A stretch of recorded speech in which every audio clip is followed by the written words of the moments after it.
আসসালামু আলাইকুম প্রিয় শিক্ষার্থীবৃন্দ। গণিত হোক গঠনময় এবং রসায়ন হোক রসালো, আমরা বরাবরের মতো এবারও ম্যাথ কেমিয়া থেকে আপনাদের সকলের জন্য সরলরেখার এমসিকিউ হ্যাক্স ক্লাস নিয়ে হাজির হয়েছি। তো আমরা এই ক্লাসের মাধ্যমে দেখব যে আমরা সরলরেখার যে অনেক বড় একটা চ্যাপ্টার, এইখানে এই চ্যাপ্টারের অনেকগুলো ম্যাথকে আমরা কিভাবে খুবই অল্প সময়ে খুবই সহজ মাধ্যমে সলভ করতে পারি। চলেন শুরু করি।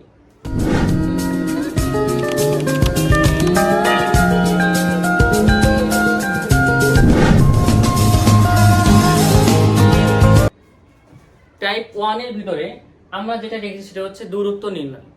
দূরত্ব নির্ণয় আমরা এই ক্লাস 19 থেকে পড়ে আসতেছি যে কিভাবে দূরত্ব নির্ণয় করতে হয়। তো এইখানে আমি টোটাল 3টা ম্যাথ রেখেছি, 3টা হচ্ছে 3 রকমের। তো এই 3টা ম্যাথ সলভ করলে পরে দূরত্ব নির্ণয় সংক্রান্ত আমরা সকল ম্যাথ সলভ করতে পারবো।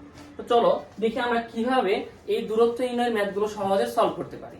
প্রথমে আমরা যেটা দেখবো যে দূরত্ব নির্ণয় সূত্রটা যেন কি, আমার যদি দুইটা বিন্দুর স্থানাঙ্ক দেওয়া থাকে, যেমন একটা হচ্ছে x, y আর একটা হচ্ছে আলফা, বিটা। তাহলে এখানে দূরত্ব স্থানাঙ্ক দেওয়া আছে কয়টা? দুইটা। তো সেই ক্ষেত্রে আমরা যে দূরত্ব নির্ণয় করি কিভাবে, root over x minus alpha whole square plus y minus beta whole square. তাহলে এটা হচ্ছে কি আমাদের মেইন একদম দূরত্ব নির্ণয়ের সূত্র। তোমরা আশা করি তোমরা এই সূত্রগুলো ভালোভাবে পারো। তাহলে আমার প্রথম যে ম্যাথটা দেওয়া আছে এখানে 8,2 এবং 4,0 মধ্যবর্তী বিন্দু দৈর্ঘ্যের মধ্যবর্তী দূরত্ব নির্ণয় কত বা দূরত্ব কত। তাহলে এই দুইটা বিন্দুর স্থানাঙ্ক দেওয়া আছে, তাহলে আমরা ইজিলি আমাদের এই যে সূত্রটা আছে আমরা এই সূত্র প্রয়োগ করে আমরা কি নির্ণয় করতে পারবো, দূরত্ব নির্ণয় করতে পারবো। তাহলে চলো দেখি এটা অ্যানসারটা কত হবে। এটা যদি আমি x ধরি, এটা যদি x1, এটা যদি y1 ধরি, এটা হচ্ছে x2, এটা হচ্ছে y2। তো সেই ক্ষেত্রে আমি সূত্র লিখতে পারি যদি এক নাম্বার সমাধান করি, root over x minus alpha whole square কি x1 minus x2 whole square. তো x1 কত হচ্ছে আমার 8 মাইনাস x2 হচ্ছে কত 4 হোল স্কয়ার। আর এখানে কি বলতে পারি প্লাস y1 হচ্ছে কত 2 মাইনাস y2 হচ্ছে কত 0 হোল স্কয়ার। তাহলে এই ক্ষেত্রে আমরা যদি একটা ক্যালকুলেশন করি তাহলে দূরত্ব ইকুয়াল কত বলতে পারি, root over 8 minus 4 whole square plus 2 whole square. তাহলে এখানে আমি কত বলতে পারি, রুট ওভার 16 প্লাস 4 তার মানে হচ্ছে কত রুট ওভার 20। এইটাকে যদি আমরা কি করতে পারি একটু ভেঙে লিখতে পারি, কিভাবে আমরা বলতে পারি কত, এটা 2√5। তাহলে এই যে আমাদের দুইটা বিন্দুর স্থানাঙ্ক দেওয়া আছে, একটা হচ্ছে 8,2 একটা হচ্ছে 4,0। তো এদের মধ্যবর্তী দূরত্ব কত হচ্ছে 2√5। আশা করি এই নিয়মে সকল ম্যাথ তোমরা পরীক্ষায় আসলে পারবে এবং এমসিকিউ এই অ্যাপ্লাই করে করতে পারবে। তাহলে এখন দেখবো আমরা আমাদের 2 নাম্বার ম্যাথ। 2 নাম্বার ম্যাথের ভিতরে যেটা বলা আছে যে x অক্ষ এবং 2,2 বিন্দু হতে 5,k বিন্দুর দূরত্ব সমান হলে k এর মান নির্ণয় করতে বলছে। তাহলে এই ক্ষেত্রে আমরা যে জিনিসটা দেখতেছি, এই 2 নাম্বার এবং 3 নাম্বার এই দুইটা ম্যাথ পরীক্ষায় অনেকবার আসছে এবং খুবই গুরুত্বপূর্ণ এবং হট টপিক বলা যায়। তাহলে এইখানে কথা হচ্ছে এটা তো আগের ম্যাথের মতো বিন্দু দেওয়া আছে, ঠিক আছে, কিন্তু এখানে একটা কথা উল্লেখ করছে কি x অক্ষ, একটা হচ্ছে কি y অক্ষ। তাহলে একটু তো ঝামেলা থেকেই যাবে, x অক্ষ থাকলে কি করব, y অক্ষ থাকলে কি করব। তো একদম সহজ একটা কথা, যখন দেখবে কোশ্চেনে x অক্ষ উল্লেখ করা আছে তার মানে কি ভাই, x অক্ষ উল্লেখ থাকলে সেটা দূরত্ব হবে কত, ইকুয়াল মডুলাস অফ কোটি। আর যদি আমাদেরকে y অক্ষ বলে দূরত্ব হবে কি মডুলাস অফ ভুজ। তাহলে আমরা সহজে বলতে পারি যে এখানে ভাই মডুলাস কেন চিহ্ন ব্যবহার করলাম, কারণ স্থানাঙ্ক কি হতে পারে, ঋণাত্মক হতে পারে, ধনাত্মক হতে পারে। তো দূরত্ব যেহেতু নেগেটিভ হয় না, এই জন্য আমরা সবসময় কি করবো, একটা মডুলাস চিহ্ন ইউজ করব। তাহলে চলো আমরা 2 নাম্বার ম্যাথটা দেখি। 2 নাম্বার ম্যাথের ভিতরে আমরা কি দেখতে পাচ্ছি, এখানে বলা আছে আমার x অক্ষ। তাহলে x অক্ষ হলে দূরত্ব কত হবে, কোটি। তাহলে x অক্ষ যেহেতু বলছে তাহলে আমি বলতে পারি কি x অক্ষ হতে দূরত্ব, x অক্ষ হতে দূরত্ব, তাহলে কি এই যে বিন্দু আছে এই বিন্দু হতে এই বিন্দুর দূরত্ব সমান। তাহলে এখানে কোটি হচ্ছে কত, k। এবং এই যে 2,2 বিন্দু এবং 5,k এই দুইটা বিন্দুর দূরত্ব কিসের সমান, এই k এর সমান। তাহলে এখানে একটা বিন্দুর স্থানাঙ্ক দেওয়া আছে এবং এইখানে একটা বিন্দুর স্থানাঙ্ক দেওয়া আছে। তাহলে আমরা দুইটা বিন্দুর স্থানাঙ্ক দেওয়া আছে, তাহলে আমরা সহজেই সে আমাদের প্রথম সূত্র অনুসারে আমরা এই দূরত্ব ইকুয়াল এই কে লিখে আমরা কি একটা ম্যাথ সলভ করে আমরা কে এর মান নির্ণয় করতে পারবো। তাহলে এখানে আমরা লিখতে পারি কি যে 2 - 5 root over 2 - 5 whole square plus 2 - k whole square equal k। তো এখন যেহেতু একটা রুট দেওয়া আছে, তো আমরা জানি কি রুট থাকলে আমাদের এই রুটকে মুক্ত করতে হয়, এই জন্য একটা কি করতে হবে, উভয় পক্ষে বর্গ করতে হবে। তাহলে চলো আমরা বর্গ করে দেখি ম্যাথটা কি আকারে আসে। উভয় পক্ষে যদি বর্গ করি তাহলে এখানে রুট মুক্ত হবে এবং এখানে একটা কি কে স্কয়ার হয়ে যাবে। তো ভিতরে আমি যদি একটু যোগ বিয়োগ করি 2 - 5 করলে কত আসে -3, তো -3 হোল স্কয়ার করলে কত আসে 9 প্লাস, তো এখানে কি a - b হোল স্কয়ার সূত্র আসে কি 4 - 4k plus k square equal k square. এখন এইখানে হচ্ছে প্লাস কে স্কয়ার, এই পাশে প্লাস কে স্কয়ার, উভয় পক্ষ থেকে কে স্কয়ার আমরা কি কাটাকাটি বা বাদ দিতে পারি। তাহলে আমরা বলতে পারি কি যে 9 আর 4 হচ্ছে কত 13 - 4k ইকুয়াল 0। তাহলে আমরা k ইকুয়াল কত বলতে পারি 4k ইকুয়াল 13। তাহলে k ইকুয়াল কত হচ্ছে 13/4। তো এই টেকনিক অবলম্বন করে বা এই টাইপের যত সকল ম্যাথ আসবে আমরা সহজেই এইভাবে x অক্ষ বলে দূরত্ব হচ্ছে কোটি এর সমান, এইভাবে আমরা টেকনিক অবলম্বন করে আমরা k এর মান নির্ণয় করতে পারি।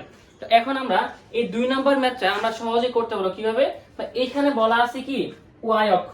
তাহলে y অক্ষ যেহেতু এখানে y অক্ষ হলে বা এখানে কি হয়ে যায় আমাদের ভুজের সমান, তাহলে এখানে ভুজ কত আছে a, তাহলে এটা হচ্ছে কি a। এখন আমরা জাস্ট সেই আগের মতো করে আমরা 3 নাম্বার ম্যাথটা সলভ করব। আশা করি আপনারা এই 3 নাম্বার ম্যাথ এই 2 নাম্বারের মতো সহজেই সলভ করে 2 নাম্বারটা সলভ করে 3 নাম্বারটাকে সহজেই সলভ করতে পারবেন। তাহলে আমাদের টাইপ 1 দূরত্ব নির্ণয় এটা আমরা এই রকমের সকল ম্যাথগুলো বাসায় গিয়ে সলভ করব ইনশাআল্লাহ। এখন আমরা দেখব টাইপ 2 মধ্যবিন্দু এবং সমদ্বিখণ্ডক বিন্দুর স্থানাঙ্ক নির্ণয়। তাহলে যদি আমাদের মধ্যবিন্দুর স্থানাঙ্ক নির্ণয় করতে বলে আমরা ইজিলি করতে পারি। যেমন আমরা মধ্যবিন্দু নির্ণয়ের স্থানাঙ্ক নির্ণয়ের সূত্র জানা কি জানি x equal x1 plus x2 divided by 2, আর y ইকুয়াল আমরা কি জানি y1 plus y2 divided by 2। তার মানে কথা হচ্ছে যদি আমাদের দুইটা বিন্দুর স্থানাঙ্ক দেওয়া থাকে আমরা সহজেই কি করতে পারি মধ্যবিন্দুর স্থানাঙ্ক নির্ণয় করতে পারি। আমরা ম্যাথ না করেও অ্যানসার করতে পারি, এটাই হচ্ছে আমাদের মূল ক্লাসের উদ্দেশ্য। তাহলে আমরা ম্যাথ না করে এর সূত্র প্রয়োগ না করে কিভাবে খুব সহজেই মধ্যবিন্দুর স্থানাঙ্ক নির্ণয় করতে পারি আমরা সেটা একটু দেখব। যেমন এখানে একটা রেখা দেওয়া আছে, এই বিন্দু হচ্ছে 4,2 এবং এটা হচ্ছে 6,8 এবং এটা হচ্ছে এটা a বিন্দু, b বিন্দু, c বিন্দু। এখানে আমার কোশ্চেনে বলছে যে b বিন্দুটি হচ্ছে AC রেখার মধ্যবিন্দু, আমাকে c বিন্দু নির্ণয় করতে বলছে। c বিন্দু আমরা কিভাবে নির্ণয় করব, তো আমরা এই সূত্র প্রয়োগ করতে গেলে এখানে আমরা মধ্যবিন্দুতে 6 বসাবো, এখানে y 8 বসাবো, 4 আর গুণ করব একটা x এর মান নির্ণয় করব। আমরা এই কাজ না করেও সহজে অ্যানসার করতে পারি। যেমন আমরা কিভাবে করতে পারি, আমরা যদি ভাই দেখি যে এখানে আমাদের ভুজ হচ্ছে 4, এখানে ভুজ হচ্ছে 4, এখানে কত 6। আমরা যদি ভালোভাবে খেয়াল করি তাহলে আমরা এখানে দেখতে পাই যে এখানে ভুজ ছিল 4 কিন্তু এখানে হয়েছে কত 6, তাহলে এখানে বৃদ্ধি পাইছে কত আমাদের +2, এখানে কত বৃদ্ধি পাইছে +2। যেহেতু সমান হারে বৃদ্ধি পায় মানে কি মধ্যবিন্দু এইখান থেকে এইটুকু দূরত্ব যা এইখান থেকে এইটুকু দূরত্ব সেম, তাহলে আমি দেখতে পাচ্ছি যে আমার এখানে ভুজ ছিল 4 হয়েছে 6, তাহলে এখানে বৃদ্ধি পাইছে কত +2। তাহলে এবার দূরত্ব যেহেতু সমান হারে বৃদ্ধি পায় তাহলে আমি অবশ্যই বলতে পারি যে এই যে বি হতে আমি যখন সি বিন্দুতে যাব তখন আমি দেখতে পারবো যে এইখান থেকে দূরত্ব কি যে ভুজের যে পরিমাণ বৃদ্ধি সেটা একই হারে বৃদ্ধি পাবে। তাহলে আমরা দেখলাম এখানে ছিল 4 হয়েছে 6, তো এখানে বৃদ্ধি পাচ্ছে কি +2 হারে, আর এখানে কত হবে +2 যুক্ত হবে কিসের সাথে এই যে ভুজের পরিবর্তন 6, তো 6 এর সাথে +2 যুক্ত করলে আমরা কত পাই 8। এবং এখন আমরা দেখি কুটির ক্ষেত্রে, তো কুটি এখানে ছিল 2, এখানে হয়েছে 8, তাহলে এখানে বৃদ্ধি পাইছে কত +6, তাহলে এখানে কুটি বৃদ্ধি হবে কত +6 পরিমাণ। তাহলে এবং 8 এর সাথে আমরা এখানে কি করব +6 যুক্ত করব। তাহলে 8 আর 6 যুক্ত করলে কত হয় 14। তাহলে আমরা খুবই সহজে যদি আমাদের কি স্থানাঙ্ক নির্ণয় করতে বলে, মধ্যবিন্দুর স্থানাঙ্ক নির্ণয় করতে বলে, আমরা সহজেই এই কি পরিমাণ হারে বৃদ্ধি পাচ্ছে আমরা সহজেই এই ম্যাথগুলো সলভ করতে পারবো। এখন আমরা দেখব সমত্রিখণ্ডক বিন্দুর স্থানাঙ্ক নির্ণয়, কনসেপ্ট সেম। তাহলে সমত্রিখণ্ডক বিন্দুর জন্য কি ভাইয়া, এই হচ্ছে আমাদের একটা রেখা, এই রেখাকে সমান 3 ভাগে ভাগ করবে, তাই না? তাহলে ধরুন এটা হচ্ছে একটা ভাগ, দুইটা, তিনটা। তাহলে এ হচ্ছে একটা অংশ, দুইটা অংশ, তিনটা অংশ।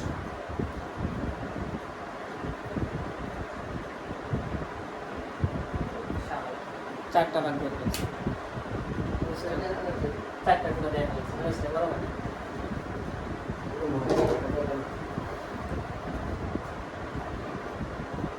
এখন আমরা দেখব সমত্রিখণ্ডক বিন্দুর স্থানাঙ্ক নির্ণয়।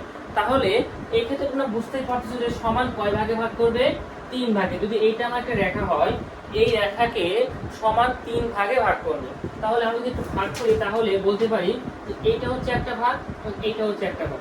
তাহলে আমরা এখানে কয়টা ভাগ পেয়ে যাচ্ছি, একটা, দুইটা, তিনটা। তাহলে এই এ বি রেখা, এটা হচ্ছে এ, এটা হচ্ছে বি, এ বি রেখাকে সি বিন্দু এবং ডি বিন্দু সমান 3 ভাগে ভাগ করছে।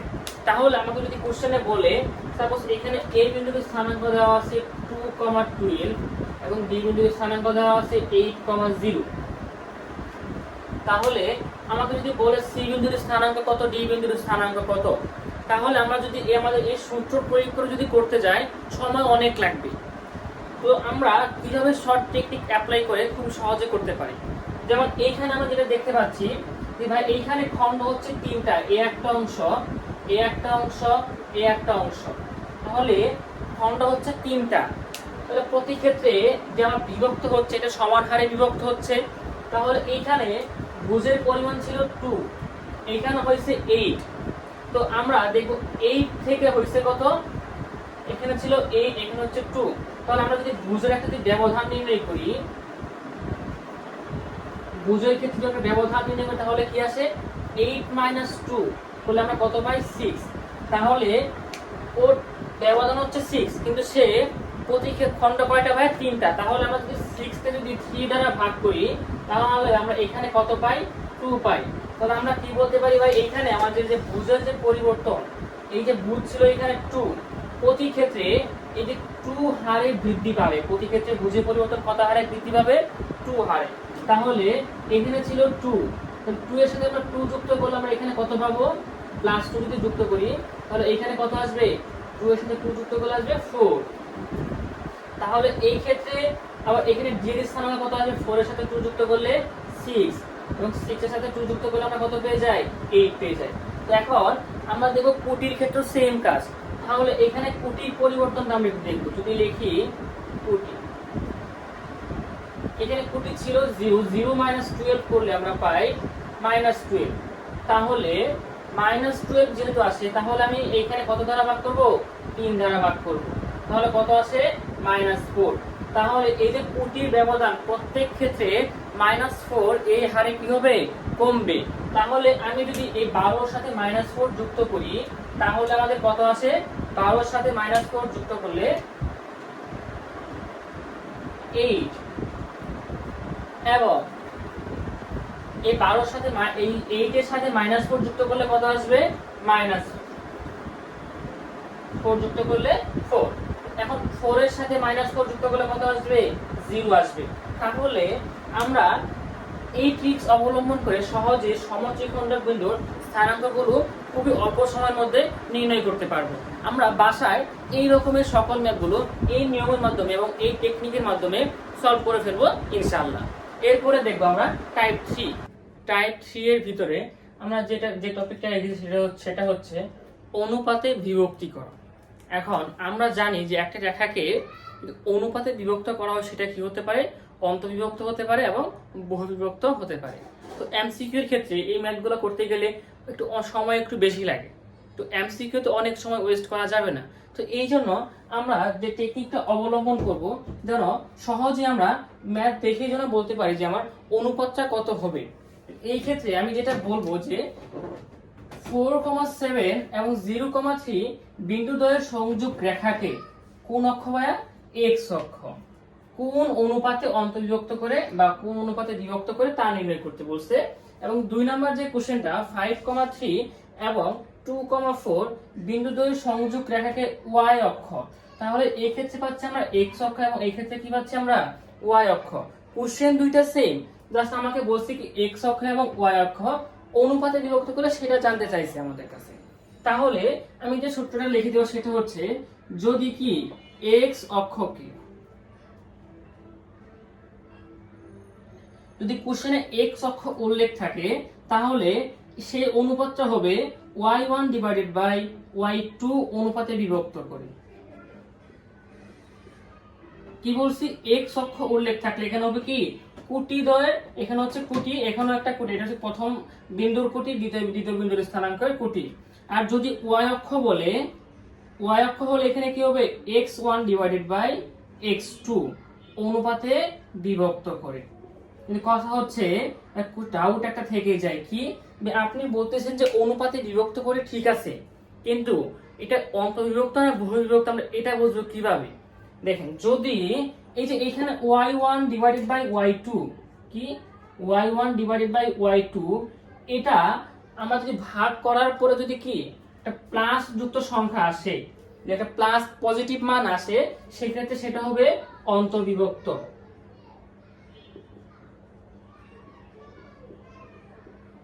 আর যদি কি নেগেটিভ মান আসে, যদি কি মাইনাস মান আসে, তাহলে সেক্ষেত্রে হবে কি বহির্বিভক্ত।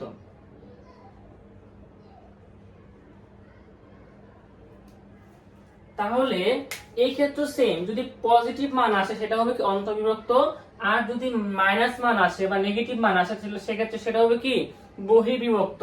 তাহলে আমরা সহজেই এই ট্রিক্স অবলম্বন করে আমরা এই দুইটা কোশ্চেনের অ্যান্সার দেওয়ার চেষ্টা করব। তো এখানে বলা আছে কোন অক্ষ এক্স অক্ষ, তাহলে যেহেতু এক্স অক্ষ বলছে তাহলে তার অনুপাতটা কত হবে কুটি, এখানে কুটি কত আছে 7 এবং এখানে কত আছে 3। তাহলে এই এক নাম্বার ম্যাথের ক্ষেত্রে, এক নাম্বার সলিউশনের ক্ষেত্রে অ্যানসারটা কত হবে, যেহেতু x অক্ষ তাহলে y1 ডিভাইডেড বাই y2, তো y1 কত 7 আর y2 কত 3, তাহলে আমরা এটা ইকুয়াল কি বলতে পারি m1 ডিভাইডেড বাই m2। তাহলে আমরা অনুপাতটা কত পাচ্ছি m1:m2 ইকুয়াল 7:3। আর আমরা যদি 2 নাম্বার ম্যাথটা সলভ করি, তো এখানে বলা আছে কোন অক্ষ y অক্ষ, তাহলে এখানে আসবে কোনটা x1 ডিভাইডেড বাই x2। তাহলে x1 কত আমার 5 divided by 2 equal m1 divided by m2। তাহলে এই ক্ষেত্রে আমার অনুপাতটা কি আসবে m1:m2 ইকুয়াল 5:2। তো যেহেতু প্রত্যেকটা মান পজিটিভ তাহলে এটা একটা কি অন্তর্বিভক্ত। তাহলে আমরা সহজেই আমাদের টাইপ 3 যে ম্যাথগুলা অনুপাতে বিভক্তিকরণ, আমরা সহজেই এই ট্রিক্স অবলম্বন করলে আমরা খুবই অল্প সময়ের মধ্যে এখানে আমরা স্থানাঙ্ক দেখব এবং অ্যান্সার বলে দিব। তাহলে আশা করি তোমরা টাইপ 3 এর সকল ম্যাথ এই নিয়মে সলভ করলে তোমাদের সময়গুলো বেঁচে যাবে, পরীক্ষায় অন্যান্য ম্যাথের ক্ষেত্রে তোমরা এই সময়গুলো ব্যবহার করতে পারবে।